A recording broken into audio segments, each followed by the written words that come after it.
There are spaces between words where a woman's truth often hides. Have you ever felt the weight of all you've listened to, while your own voice waits patiently in the corner of your heart?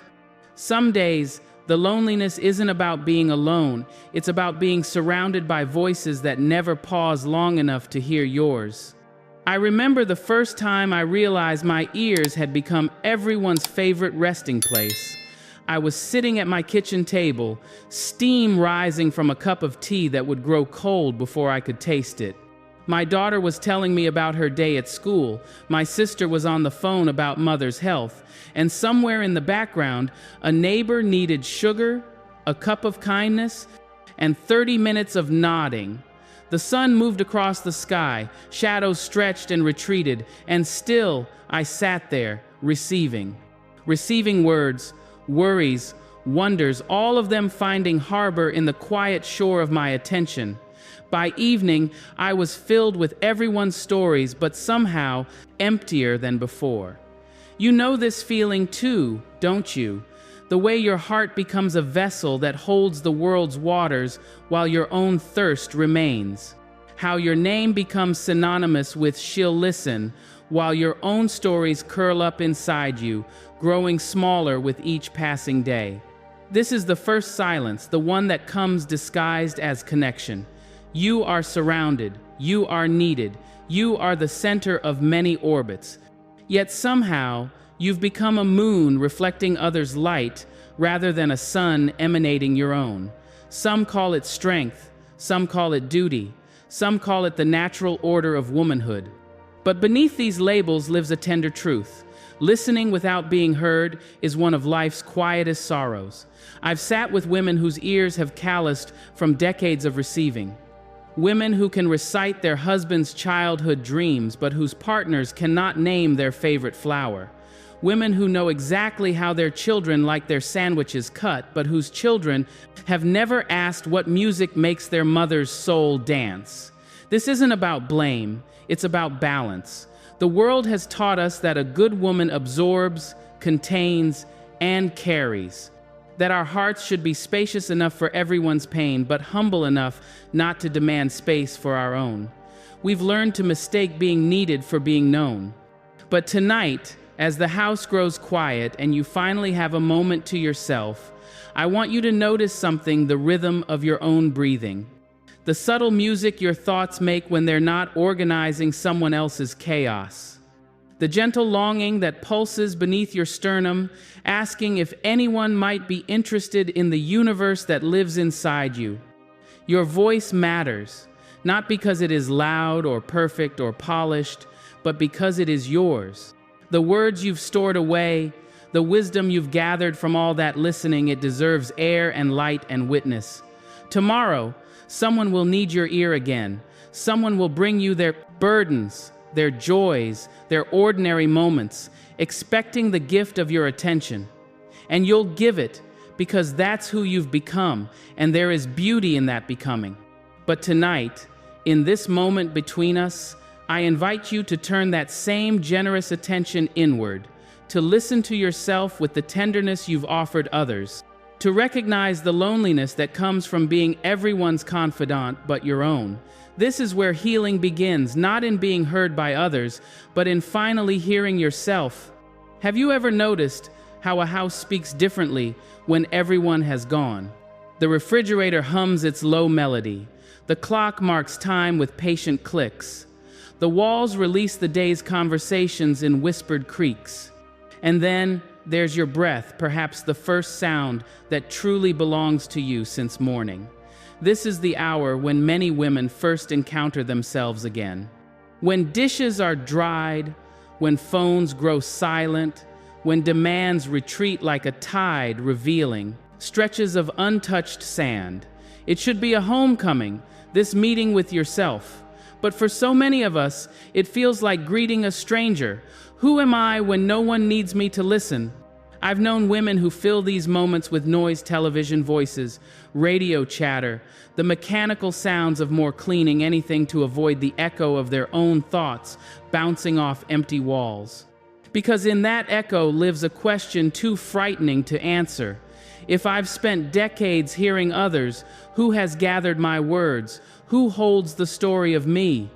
The loneliness comes like a thin mist then, seeping through closed windows. Not the loneliness of physical solitude, many of us are rarely truly alone, but the deeper solitude of moving through life perpetually misunderstood. Or worse, never sought to be understood at all. I remember watching my grandmother brush her hair before bed each night. 100 strokes, her lips moving in silent communion with herself. As a child, I asked her once what she was saying. "I'm telling myself the things nobody asked about today," she said, the brush moving in steady rhythm. "So the words don't get lost." Even then, she knew. Even then, she found a way to hear herself. Perhaps you have your own rituals. Small moments carved from the day's demands where you whisper your truths to yourself. A journal where your handwriting stretches out, uninterrupted. A shower where water drowns out everything but your own humming. A garden where only the plants receive your unedited thoughts. These aren't indulgences, dear one. They are survival. Because a woman who constantly listens but is never heard eventually forgets the sound of her own voice. Her opinions grow tentative, her desires apologetic, her anger muffled under layers of accommodation. She begins to believe the subtle lie that her story is secondary, her perspective optional, her wisdom inconsequential compared to those she serves. And yet in these empty rooms, in these stolen moments, something ancient and powerful stirs. The self that existed before you became everyone's emotional sanctuary. The voice that doesn't need to be metered or filtered or softened. The thoughts that run wild and honest and sometimes gloriously imperfect. Listen now. Can you hear it? Beneath the household sounds, beneath the mental lists of tomorrow's tasks, beneath the worries about everyone you carry in your heart, there's a voice that belongs only to you. It may be rusty from disuse. It may surprise you with its clarity, or its confusion, or its quiet rage, but it is yours. And tonight, in this room where echoes multiply, your voice deserves at least one faithful witness, you. This is the beginning of being heard, turning your finely tuned listening toward your own depths, receiving yourself with the same patience, the same absence of judgment, the same genuine curiosity you've offered to countless others. The loneliness doesn't disappear in an instant. Years of being the world's ear, but not its voice, leaves marks that healing must touch gently, repeatedly. But in recognizing the echo, in naming the empty room inside you that's waited for conversation, you've already begun. There's a heaviness that comes with carrying conversations that never happened. Words you swallowed instead of spoke. Truths that knocked against your teeth but never passed your lips. Questions that formed in your mind but dissolved before you gave them sound. Over time, these unspoken words accumulate. They gather in your shoulders, settle in your lower back, nest in the tight space between your ribs. Your body becomes an archive of everything you've never said. Do you feel it now, that physical presence of absence? I've met women who carry decades of unheard words, women who can pinpoint the exact moment they learned that their voice was too much, too loud, too inconvenient. Sometimes it came in childhood, a sharp, "be quiet," or a dismissive, "not now." Sometimes in marriage eyes glazing over mid-sentence, or conversations consistently redirected elsewhere. Sometimes in workplaces, ideas attributed to others, contributions overlooked, expertise questioned. The lesson arrived differently for each, but the message was the same. Your speaking is less valuable than your listening, and so they adapted. Became expert listeners, professional nodders, accomplished validators. Learned to anticipate needs before they were expressed, to smooth conversational waters, to make space for everyone's voice but their own. They learned to mistake being silenced for being peaceful. My dear sister, that weight you carry, it isn't yours to bear. Those unheard words don't belong in your body. They belong in the air, in the space between people, in the current of human connection. Even if they fall on deaf ears, even if they're met with misunderstanding, even if they emerge imperfect or emotional or unrefined, they deserve to be spoken.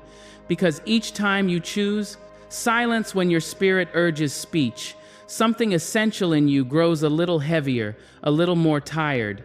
I remember sitting in a doctor's office years ago, nodding as he explained a procedure. There was a question forming inside me, important, vital even, but I could feel the rush in his manner, the patience waiting beyond the door, the implicit expectation that I would simply receive his expertise without interruption. The question stayed locked inside. My body went through a procedure my mind didn't fully understand. And afterward, I carried not just the physical recovery, but the weight of my own betrayal. I had failed to advocate for the one person whose needs I should have prioritized, myself. Perhaps you have your own version of this story, the meeting where you had the solution but didn't offer it, the relationship where your needs went unexpressed until resentment replaced love, the family dinner where everyone spoke over you until you simply set down your fork and became audience rather than participant. These moments become stones we carry. But here is what I know to be true. It is never too late to begin setting down that weight, to practice the trembling courage of speaking even when your voice quivers with decades of restraint. To express a preference, ask a question, offer an opinion, share a feeling not with apologetic prefaces, not with diminishing qualifiers, but with the simple authority of a woman who knows her words have value. Start small if you need to. Find one safe harbor for your voice, one person who demonstrates through their attentive silence that your speaking matters. Or if such a person doesn't yet exist in your life, become that person for yourself.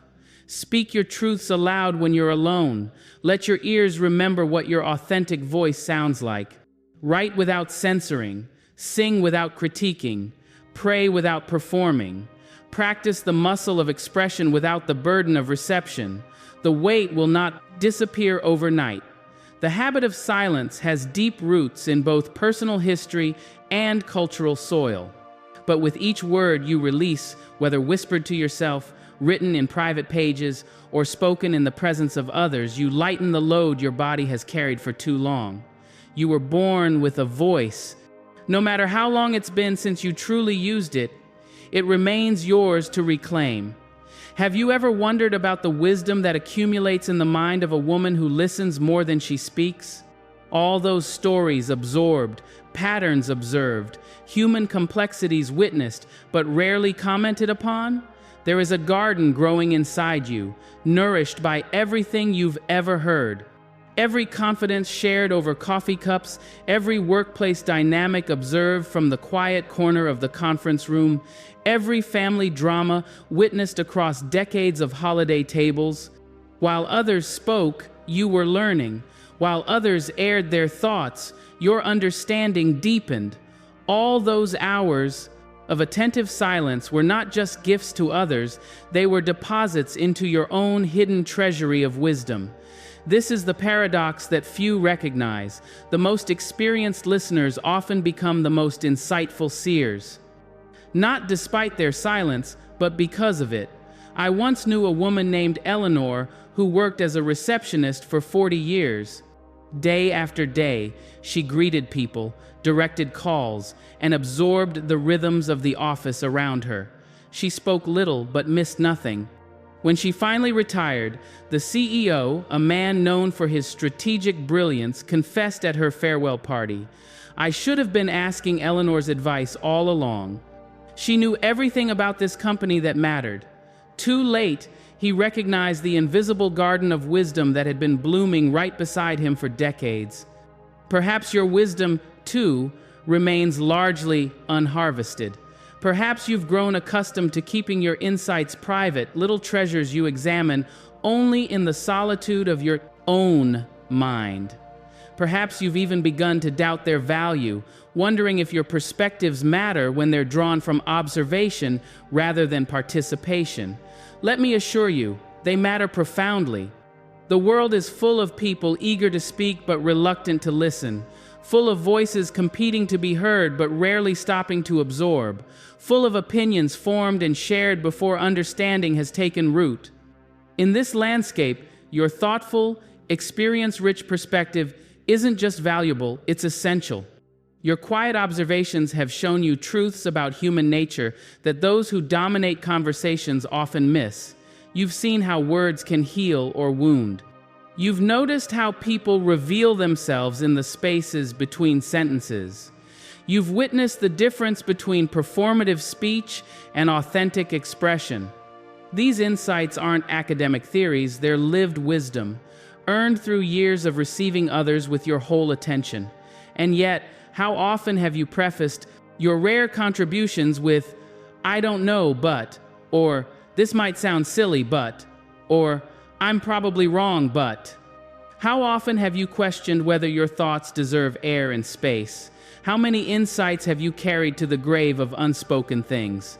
The garden inside you isn't meant to remain private forever. Seeds are designed to spread, to take root in new soil, to transform landscapes beyond their origin. Your wisdom, born in listening, matured in reflection, belongs in the world, not shouted from rooftops or forced upon unwilling ears, but offered with the same gentle confidence with which you've received others all these years. Perhaps it begins with trusted friends who have shown themselves worthy of your inner garden, perhaps with younger women who sense in you something they aspire to understand, perhaps with communities facing challenges you've quietly observed solutions to for years. Or perhaps it begins with simply acknowledging to yourself the value of what you know. Recognizing that your lifetime of listening hasn't just served others, it has cultivated within you a rare and precious form of wisdom, a wisdom that sees connections others miss, a wisdom that understands the human heart in all its contradictory glory, a wisdom that knows when to speak and when to remain silent, not from fear, but from discernment. This invisible garden inside you is one of the great untapped resources of our hurried, noise-filled world. Its fruits aren't meant to be hoarded or hidden away. They're meant to nourish both you and those fortunate enough to receive what you've learned.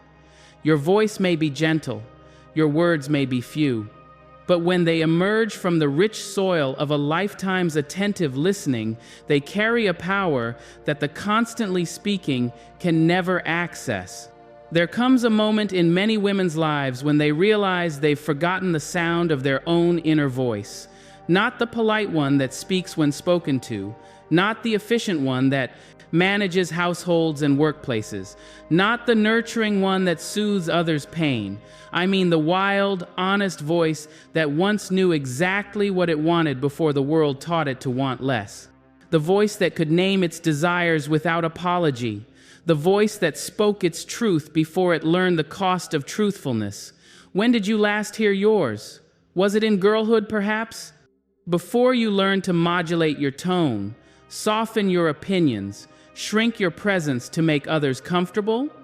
Or maybe in young adulthood, in that brief, fierce window of self-discovery before the responsibilities of life convinced you that your own voice was a luxury you could no longer afford? For some women, the disconnect happens so gradually they barely notice. One day, they're expressing themselves freely. Years later, they've become so accustomed to prioritizing other voices that their own has faded to a whisper they can barely distinguish from the ambient noise of daily life. I remember sitting with a friend who'd been married for 30 years. We were discussing books, and I asked her which authors she enjoyed.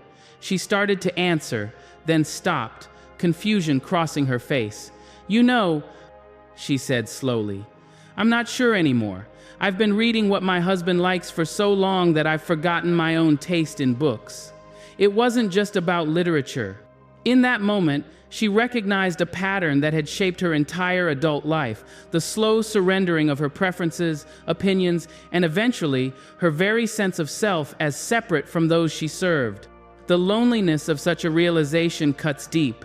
To discover that you've become a stranger to yourself, while remaining intimately familiar with everyone around you. This is a particular kind of solitude that defies easy remedy. And yet, beneath the layers of accommodation, beneath the carefully constructed persona of the woman who listens, beneath the habits of silence, your authentic voice still exists. It may be faint, it may speak in whispers or communicate through dreams or appear as inexplicable tears or unexplained irritations, but it persists, waiting for you to remember how to hear it. Reclaiming this forgotten voice begins with simple questions asked in moments of solitude. What do I truly think about this? What do I genuinely want right now? If no one's opinion mattered but my own, what would I choose? At first, the answers may not come easily. You might find yourself automatically considering what others would prefer, what would create the least conflict, what would be most practical for everyone involved. The habit of placing yourself last has deep grooves in your thought patterns. Be patient with this process. Your inner voice didn't go silent overnight, and it won't return to its full strength in an instant. Like any muscle weakened through disuse, it requires gentle, consistent exercise to regain its power. Start with small matters: what you'll eat for lunch when dining alone, which route you'll take on your morning walk, what music you'll listen to in the car when no one else is present. Practice making choices based solely on your preferences, without justification or explanation to anyone. Then gradually expand to larger questions. What boundaries need reinforcing in your relationships? Which activities genuinely energize you rather than drain you? What dreams have you set aside that still pull at your heart? As your inner voice grows stronger, you may be surprised by what it has to say after years of enforced silence. You may discover anger you didn't know you carried, desires you thought you'd outgrown, opinions that don't align neatly with those of your family or community. Welcome all of it. These revelations aren't disruptions to be managed, but discoveries to be honored. They're the essential materials from which your authentic self can be reconstructed after years of listening to everyone but yourself.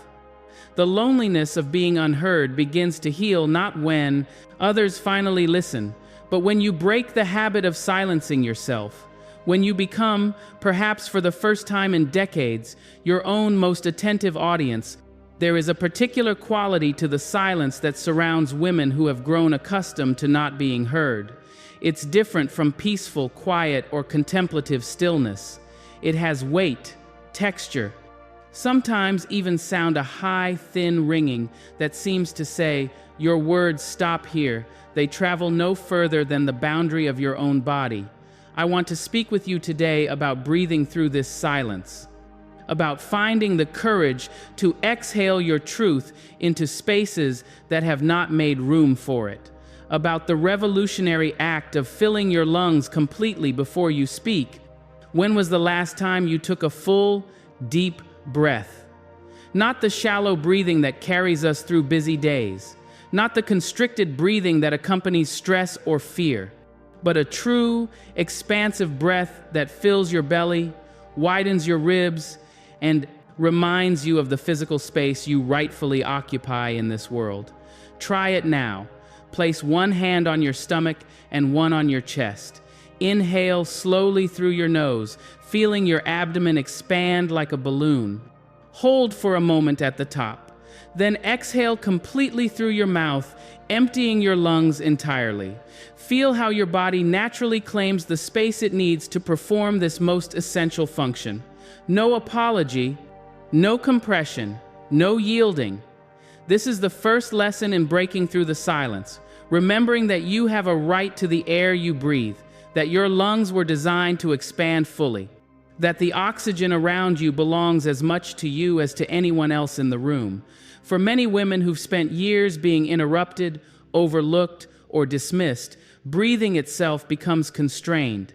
We physically shrink ourselves, taking shallow breaths that match our diminished expectations of being heard. Our voices emerge without proper support, without the resonance that comes from fully oxygenated lungs, without the confidence carried on a steady stream of breath. The revolutionary begins with respiration. I learned this lesson from a choir director who worked primarily with women who'd never sung before. Many came to her with soft, tentative voices, products of lifetimes spent being shushed or silenced. She didn't start by teaching them notes or rhythms. She began with breathing exercises. "Claim your breath," she would say, "and your voice will follow." Week after week, these women practiced breathing fully, deeply, confidently, and gradually, their voices transformed not just when singing, but in conversation, in meetings, in difficult family discussions. They carried themselves differently, spoke more clearly, interrupted less frequently, but advocated for themselves more effectively. They learned to pause and breathe before responding to others, creating space to formulate their authentic thoughts rather than automatically deferring or accommodating. They discovered that a well-supported voice commands attention not through volume, but through resonance. Perhaps you, too, need to reclaim your breath before reclaiming your voice. Perhaps you need to practice feeling the power of your own lungs expanding to their full capacity. Perhaps you need to experience the steadiness that comes from speaking on a controlled exhale rather than with whatever remnants of air happen to be in your chest at the moment. This practice isn't just physical, it's psychological and spiritual as well. Each deep breath serves as a reminder. I am here. I take up space. I have something to say that deserves the full support of my body.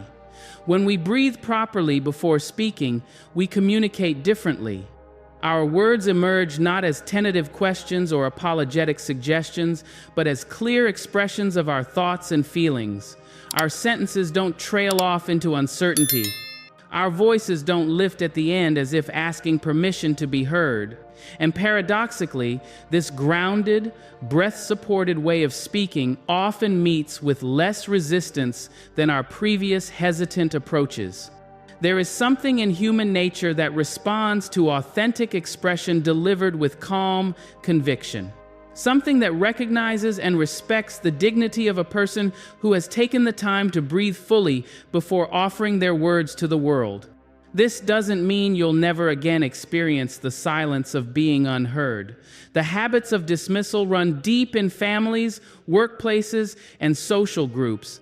But with each breath-supported attempt to break through that silence, you reclaim a portion of your rightful place in the human conversation. Breathe in.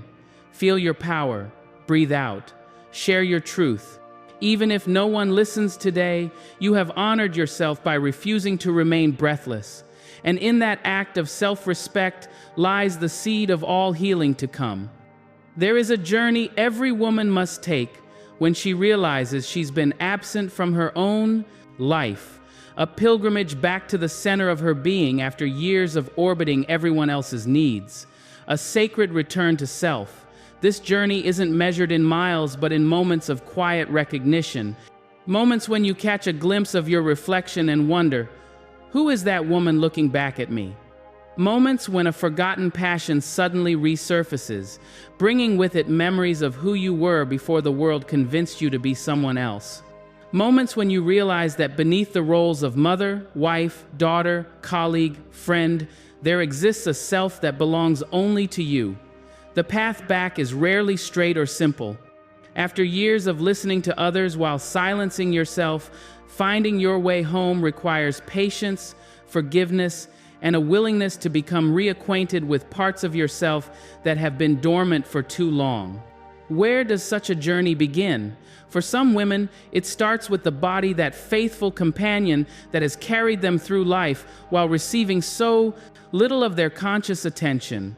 They begin to notice sensations without judgment, the tension in their shoulders, the rhythm of their heartbeat, the way certain foods actually taste when eaten slowly, mindfully, the pleasure of movement chosen for joy rather than obligation. For others, the journey begins with memories excavating moments when they felt most alive, most themselves. Before responsibilities accumulated, before compromises calcified into permanent surrenders, before listening became a substitute for living. I remember working with a woman in her 60s who couldn't recall a single preference of her own. Decades of deferring to her husband's taste in food, her children's schedules, her employer's priorities had left her genuinely unable to name what she wanted or enjoyed. We started with color. "Look around this room," I said. "Which color draws your eye? Don't think about what's practical or what others would choose. Just notice what you're naturally drawn to." She scanned the room slowly, her expression uncertain. Then suddenly, her eyes settled on a deep teal pillow in the corner. "That," she said softly, "I like that." It was a tiny reclamation, almost insignificant by worldly standards. But in that moment of simple preference, a dormant part of her awakened, a part that recognized, I exist separately from what others want from me. I have desires that belong only to me. From that single color preference came others. She bought a teal scarf, then teal dishes, then painted one wall in her study teal. Each choice reinforced her growing sense of self, not as rebellion against her loved ones, but as remembrance of her own existence. Your sacred return might follow a different path, perhaps through creative expression that reconnects you with your voice, perhaps through saying no to obligations that no longer serve your soul, perhaps through cultivating friendships that reflect back to you parts of yourself long forgotten. Whatever form it takes, this journey requires sacred space moments carved from busy days where you commune only with yourself, where you listen inward with the same attentiveness you've given others, where you honor your needs not as selfish indulgences but as necessary nourishment for a starving spirit. Many women resist this journey, feeling it somehow betrays those they care for.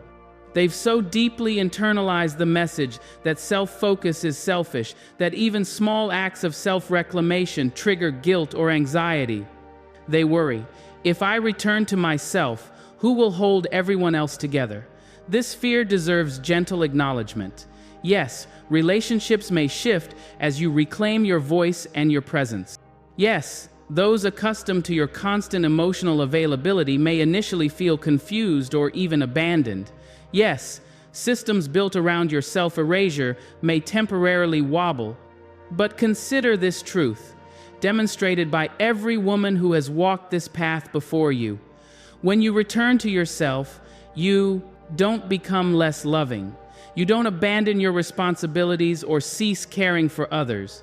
Instead, you bring to these relationships something far more valuable than your absence, your full, authentic presence. You offer those you love the gift of knowing the real you, not just the carefully constructed listener you've presented to the world. You model for younger generations what it looks like to honor oneself while remaining in community. You demonstrate that love thrives not through self-erasure, but through the genuine meeting of whole persons. The sacred return to self isn't a journey away from connection. It's a journey toward more honest, balanced, and sustaining forms of human relationship. It's a pilgrimage not to isolation, but to integrity. And while the path may begin in solitude, it doesn't end there. It leads, ultimately, to a more authentic presence in the world, one where you bring your whole self to each encounter, where you listen not from obligation but from genuine interest, where you speak not with fear but with the quiet authority of someone who has remembered her own worth. There comes a day when you begin to hear yourself again, not loudly at first, not with sudden dramatic clarity, but in gentle whispers that rise through the layers of silence you've wrapped around your core. These whispers of self-recognition often begin in unexpected moments. While stirring a pot of soup, you suddenly think, I don't even like this recipe. I've just been making it because everyone else enjoys it. While nodding along to a friend's political opinion, an inner voice murmurs, actually, I see this differently. While automatically saying yes to another request for your time, something inside hesitates. This doesn't feel right for me. These moments aren't catastrophic revelations. They're quiet awakenings, your authentic self sending signals through the noise of habit and expectation. After years of listening primarily to others, you're beginning to catch fragments of your own internal dialogue. Pay attention to these whispers. They are the first language of your returning voice. I've watched women dismiss these initial stirrings of self-recognition. It doesn't matter, they say. It's not important enough to mention. Or worse, I'm being selfish even thinking this way. But these whispers matter profoundly. They are the sound of your spirit remembering its own existence. They deserve not dismissal but reverence, the same careful attention you've given to everyone else's words for so long. When my grandmother was in her 70s, she started painting. No formal training, no grand ambitions, just small, vibrant canvases that appeared around her home. When I asked what inspired this new pursuit, she smiled. "I've been seeing these images in my mind for decades," she said. "I just finally decided to listen to them." For 40 years, she'd been hearing creative whispers, but dismissing them as impractical, unimportant, or self-indulgent compared to the practical responsibilities of raising children and managing a household. Now, with fewer external demands on her time, she could finally hear and honor this aspect of herself that had been patiently waiting to be expressed. But why wait for life's demands to ease? Why not begin now to cultivate a relationship with these whispers of self-recognition, however faint they might be? Start by creating small sanctuaries of silence in your day moments when you deliberately pause the input from others and invite your own thoughts to surface. These needn't be lengthy meditations or elaborate retreats. Even 5 minutes of sitting quietly with your morning coffee, letting your mind wander without direction, can create space for self-recognition to emerge. Then, when those whispers come, practice receiving them without immediate judgment or dismissal. Not every internal nudge needs to be acted upon, but each deserves to be acknowledged as a valid expression of your authentic self. Simply noting, "I hear you," when these thoughts arise is a profound act of self-respect after years of inattention. Gradually, as you develop this habit of inner listening, the whispers grow more distinct, preferences clarify, values solidify, desires articulate themselves with increasing precision. You begin to distinguish between the voice of genuine self-recognition and the voices of fear, people-pleasing, or outdated conditioning that may have masqueraded as your own thoughts for years. This growing clarity often brings both liberation and grief. There's joy in rediscovering parts of yourself, long neglected passions, perspectives, and potentials that have waited patiently for your attention. But there may also be sadness for the years spent disconnected from these essential aspects of your being, for opportunities missed, for authenticity deferred. Honor both responses. The grief acknowledges a real loss that deserves to be mourned. The liberation points toward a future where listening and being heard exist in healthier balance, beginning with hearing yourself. As these whispers of self-recognition grow stronger, you may feel a natural urge to express them externally, to let what's awakening inside find voice in your outer world. This step often provokes anxiety, especially for women long accustomed to silence. What if my truth creates conflict? What if my needs inconvenience others? What if my voice changes relationships I've carefully maintained through self-effacement? These concerns are valid. Relationships built around your silence may indeed require renegotiation as you begin to speak. Systems that benefited from your constant listening may need adjustment as you claim your right to be heard. Not everyone will welcome this evolution. But consider this. The most enduring human connections are those that accommodate growth and authenticity. Relationships that require your self-silencing inevitably become prisons rather than sanctuaries, regardless of their importance in your life. True love, whether in family, friendship, or romance, makes room for the whole, evolving self. It neither demands perpetual listening without reciprocity, nor fears the expression of authentic voice. It recognizes that the most precious gift we can offer one another is not our silence but our truth, spoken with both courage and compassion. Your whispers of self-recognition are not threats to love, but invitations to its deepening. They are your spirit's way of preparing you for more authentic connection with yourself first, and then with a world that desperately needs the wisdom of women who have both listened deeply and found the courage to speak. There is an art to being heard that no one teaches women who have spent lifetimes listening. A delicate dance between speaking your truth and creating conditions where others can truly receive it. A balance between asserting your voice and recognizing that being heard isn't something you can demand, it's something you cultivate through practice, persistence, and strategic wisdom. This dance begins with a crucial understanding. Your right to speak and be heard is inherent, not earned. You don't need special credentials, exceptional wisdom, or perfect articulation to deserve a place in human conversation. You need only to be human yourself, with experiences and perspectives uniquely your own. Yet, in a world where women's voices have historically been undervalued, knowing your right to speak isn't always enough. You must also develop practical skills for increasing the likelihood that your words will land, resonate, and create meaningful impact. This isn't about manipulation or people-pleasing approaches that ultimately reinforce the very dynamics you're trying to transform. It's about strategic empowerment, about ensuring that when you break your silence, your words carry the full weight and wisdom they deserve. I've observed women who've mastered this dance, and they share certain practices worth consideration. They choose their moments. After years of not being heard, there's often a temptation to speak all at once, to release the dam of unspoken thoughts the moment you find your voice. But these women understand that timing matters. They save important conversations for environments where listening is possible. They recognize when others are too distracted, defensive, or depleted to truly hear, and they wait for more receptive conditions. They speak without apology.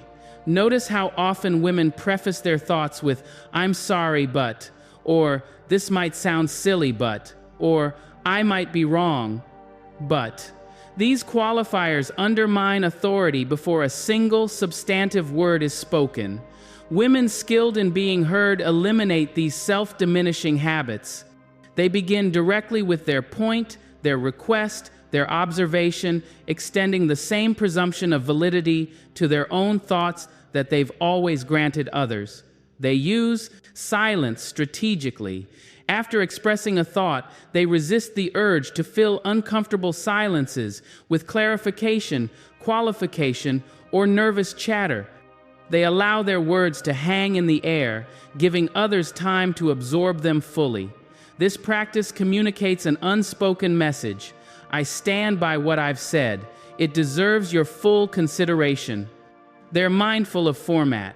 Some discoveries are better shared in writing, where the reader can't interrupt and must engage with the complete thought. Some truths are more effectively communicated in group settings, where multiple witnesses create accountability. Some conversations require the intimacy of one-on-one exchange. Women practiced in being heard choose formats that enhance rather than hinder reception. They establish patterns of voice. Rather than speaking only when situations become unbearable, they create regular opportunities to share their perspectives. At family dinners, they ensure they're not always the one asking questions but never answering them. In meetings, they make a point of contributing early rather than waiting until they have the perfect comment. They understand that being heard is a muscle developed through consistent use, not emergency deployment. Perhaps most importantly, these women have learned to distinguish between being heard and receiving immediate agreement or validation. They recognize that true listening doesn't always mean the listener will change their mind, adopt the speaker's perspective, or respond with enthusiasm. It simply means the words have landed in conscious awareness rather than bouncing off closed minds or falling into the void of inattention. This distinction liberates you from the trap of measuring your success by others' reactions. Your responsibility is to express your truth with clarity and authenticity. How others receive it remains their responsibility, not yours. As you practice this dance of being heard, remember that you're not just changing personal dynamics, you're participating in a larger historical correction. Every time a woman who has been chronically unheard finds effective ways to express herself, she creates ripples that extend far beyond her immediate circle. She models possibility for other silenced voices. She enriches collective wisdom with perspectives too long missing from public discourse. She helps restore balance to a world that has operated with access to only a fraction of its available insight and intelligence. Your voice matters not just for you, but for all of us. Your journey from silent listener to confident speaker helps heal a broken pattern that has limited human potential for generations. And yet this dance of being heard isn't solely about speaking more. The wisdom you've gained through years of attentive listening remains one of your greatest strengths. The goal isn't to abandon receptivity, but to complement it with expression, to create within yourself and ultimately within all your relationships a balanced rhythm of giving and receiving voice. In this balanced state, listening becomes a choice rather than a default imposed by gender, temperament, or social conditioning. Speaking becomes a natural extension of your presence rather than an act of courage or defiance. And being heard becomes not an exception to celebrate, but an ordinary feature of human dignity, as natural as breathing, as essential as love. Morning comes differently to a woman who has begun to hear herself. The light touches her face, and before her eyes open, before the day's demands announce themselves, she takes a moment to listen inward, to feel the particular quality of her own existence on this unrepeatable day, to sense what she needs, what she hopes for, what wisdom might be stirring in the quiet corners of her being. This is the dawn of your own listening, the practice that completes the circle of reclaiming your voice. For as essential as it is to be heard by others, there is a more fundamental hearing that precedes it, the sacred act of listening to yourself. After decades of attuning to everyone else's frequencies while muting your own, this reorientation of attention represents the deepest healing possible. It transforms the very nature of your loneliness. No longer are you primarily alone because others fail to hear you. You are accompanied by your own presence, your own compassionate attention, your own willingness to receive whatever arises within you with dignity and care. This practice of self-listening differs from self-indulgence or narcissistic focus. It's not about obsessing over your desires or elevating your needs above all others' legitimate claims. It's about restoring natural balance, giving your own inner voice the same respectful attention you've so generously offered to those around you. What might you discover when you truly listen to yourself? Perhaps you'll notice long-ignored physical signals, chronic tension that communicates boundaries being crossed, digestive distress that speaks of swallowed feelings, exhaustion that testifies to an unsustainable pace. Your body has been speaking to you all along. Now you're finally tuned to its channel. Perhaps you'll uncover emotional truths that surprise you, grief you thought you'd processed years ago, anger you've deemed inappropriate, joy that emerges from unexpected sources. Emotions denied expression don't disappear. They simply go underground, shaping your life from the shadows until acknowledged. Perhaps you'll recognize desires that challenge your established identity, creative impulses that don't align with your practical persona, spiritual longings that transcend your inherited beliefs, intellectual curiosities that lead beyond familiar territory. The self you've presented to the world may be just one facet of the multidimensional being you truly are. Whatever emerges in this practice of self-listening, I encourage you to receive it with the same generosity you've extended to others all these years. No dismissing your insights as trivial, no judging your feelings as excessive, no rushing past your needs as inconvenient. Just open, attentive presence to the voice that has waited so patiently to be heard. This doesn't mean you must act immediately on everything you hear within yourself. Wisdom includes discernment about timing, context, and consequences.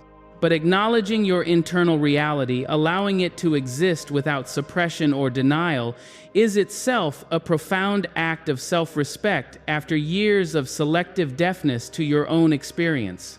As this practice deepens, something remarkable begins to happen. Your listening to others actually improves rather than diminishes.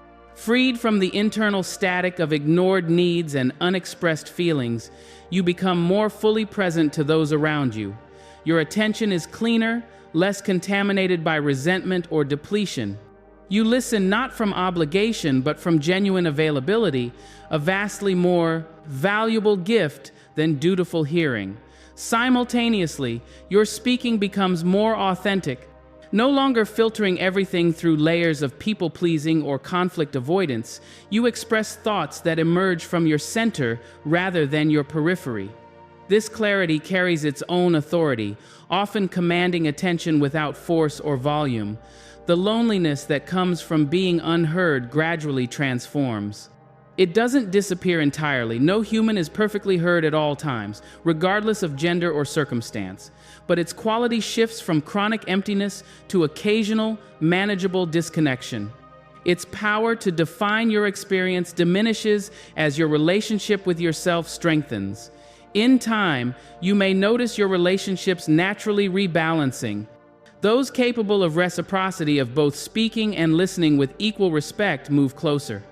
Those dependent on your one-way attention either evolve or gradually occupy less space in your life. This sorting happens not through dramatic confrontation, but through the gentle, persistent gravity of your increasing wholeness. My dear sister, this dawn of your own listening marks the beginning of your most important relationship, the one with yourself. It's a relationship that will accompany you through every joy and sorrow, every transition and challenge, every ordinary Tuesday and momentous occasion for the rest of your life. Cultivate it with tenderness. Protect it from those who would diminish its importance. Celebrate its growth without expecting perfection. And remember, the woman who learns to hear herself changes more than her own experience. She becomes a quiet revolution modeling for everyone. She encounters what it looks like to exist not as an ear for others' expression, but as a complete human being, both receiving and offering the precious gift of voice. The loneliness of women who always listen but are rarely heard isn't inevitable. It's a pattern that can be transformed, one attentive, a moment at a time, beginning with this simple, profound choice. Today, I will listen to myself with the same respect I've always offered others. And in that listening, I will find not just my voice, but my way home. It isn't the end. It's just the moment when you finally hear the music of your own heart. And hearing it, begin to dance to its rhythm. And dancing, discover you were never truly alone.